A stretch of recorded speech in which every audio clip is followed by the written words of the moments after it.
भाई साहब को बधाई देना है। चेयरमैन साहब बार काउंसिल ऑफ राजस्थान के गुलेश जी शर्मा है। इन्होंने वो अद्भुत काम किया है जो आज तक बार में कोई नहीं कर पाया है, इसलिए ये बधाई के पात्र हैं। अपनी जयपुर बेंच 1976 में यहाँ आ गई थी, लेकिन यहाँ कोई भी बार काउंसिल ऑफ राजस्थान की शाखा नहीं खुली और अपन सबको कितनी परेशानी होती है वो अपन फील कर रहे हैं और आपकी संख्या देख के मुझे महसूस हो रहा है। अब भाई साहब से हम जानना चाहेंगे, तो भाई साहब इसके बारे में थोड़ा विस्तार से बताइए। सबसे पहले तो मैं आपको धन्यवाद देता हूँ और बधाई भी देता हूँ कि आपने अधिवक्ताओं की पीड़ा को समझा कि वास्तव में यहाँ शाखा नहीं होने से अधिवक्ता बहुत ही व्यथित था, और इस भावना को यदि प्रत्येक अधिवक्ता पहले से समझता हो रहा था तो आज से पहले कई वर्षों पहले यहाँ शाखा बार काउंसिल की आ चुकी होती। इस शाखा से जैसा कि आप लोग जानना चाहते हैं इसका क्या फायदा होगा। 60% एडवोकेट, 60 से 5% एडवोकेट जयपुर जुडिक्शन में है।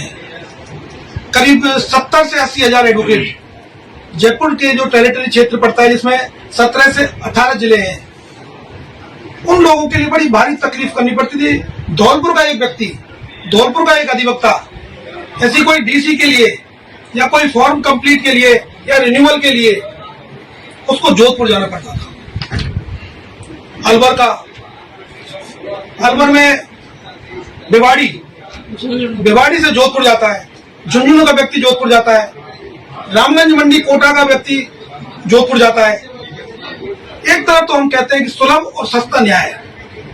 उसी तर्ज पे जब मैं चेयरमैन बना तो मेरा पहला स्टेटमेंट यह था कि जयपुर में बार काउंसिल ऑफ राजस्थान की एक शाखा होनी चाहिए, क्योंकि जब मैंने भी ये चुनाव लड़ा तो मेरे एजेंडा में भी ये था और उस एजेंडा को मैंने पूर्ण करने के लिए कोशिश की, और उसमें मेरे एक शाखा वाला एजेंडे के रूप में था, उसको मैंने क्रियान्वित करने की कोशिश की। और जो बार काउंसिल के मेंबर्स जयपुर के थे उन्होंने भी मेरी पूर्ण सहमति से इस प्रपोजल्स को लिया हमने, और आज हम उसका उद्घाटन 10 अक्टूबर को करने जा रहे हैं, जिसके जो चीफ गेस्ट होंगे हमारे आदरणीय honourable justice chief justice Sanjeev Prakash Sharma ji होंगे, और बिल्डिंग कमेटी के चेयरमैन जिन्होंने हमें शाखा के लिए जगह प्रोवाइड कराई जस्टिस इंद्रजीत जी होंगे। और सबसे बड़ी बात यह है कि इस शाखा को चलाने के लिए हमको स्टाफ की आवश्यकता होगी और इंफ्रास्ट्रक्चर की आवश्यकता होगी।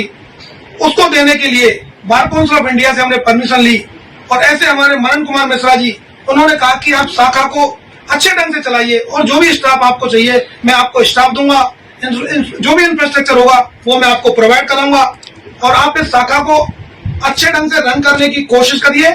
और ये जिस तरह जयपुर में जोधपुर में इसका ऑफिस है, उसी की तर्ज पे एक अपने जयपुर में भी बहुत बड़ा इसका ऑफिस होगा एक दिन, यदि हमारी शाखा रन करती रही तो। मेरा इस वीडियो के माध्यम से जो आप लोग मेरे पास आए, मैं आपको बताना चाहता हूं कि जयपुर जो जुडिक्शन में, हाईकोर्ट जुडिक्शन में जितने भी जिले आते हैं, उन सभी अधिवक्ता साथियों से मेरा निवेदन है कि वो ज्यादा से ज्यादा काम आप इस शाखा में जाकर के करें। आप अपने काम किसी मेंबर्स को ना दें, और शाखा के जो बाबू बैठा हुआ उसको दें, जिससे लगेगा कि वास्तव में शाखा की आवश्यकता है।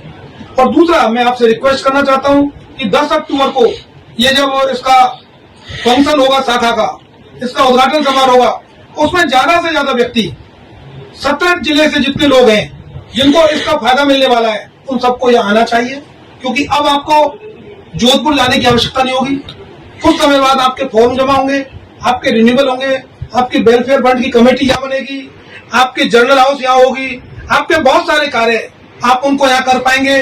क्योंकि आदमी मेंबर का तो क्या है, मेंबर तो टीएडीए मिलता है चला जाता है, लेकिन एक अधिवक्ता को बेचारे को सुविधा भी नहीं मिलती है, और वो सुबह चलता है रात तक जोधपुर पहुंचता है, और वह बहुत विकट स्थिति में अपनी और डीसी में जाकर के एक मेंबर के सामने उपस्थित होता है। तो ये सब, उन सब चीजों से आपको निजात मिलेगी। आप सभी लोग इस प्रोग्राम को सफल बनाएं। ये व्यक्तिगत भुवनेश का प्रोग्राम नहीं है, भुवनेश चेयरमैन है, आज चेयरमैन है, कल भुवनेश चेयरमैन नहीं रहेगा, दूसरा चेयरमैन आएगा। पद आते जाते रहते हैं, लेकिन शाखा एक ही बार आएगी। इस प्रोग्राम को सफल बनाने के लिए आपको सबको भरसक प्रयास करना चाहिए। मैं तहे दिल से आपको धन्यवाद देता हूं, आप लोग आए, और मैं इसके लिए आपको बधाई देता हूं अग्रिम रूप से कि मुझे पता है कि आप इस प्रोग्राम को सफल बनाने के लिए भरसक प्रयास करोगे। धन्यवाद।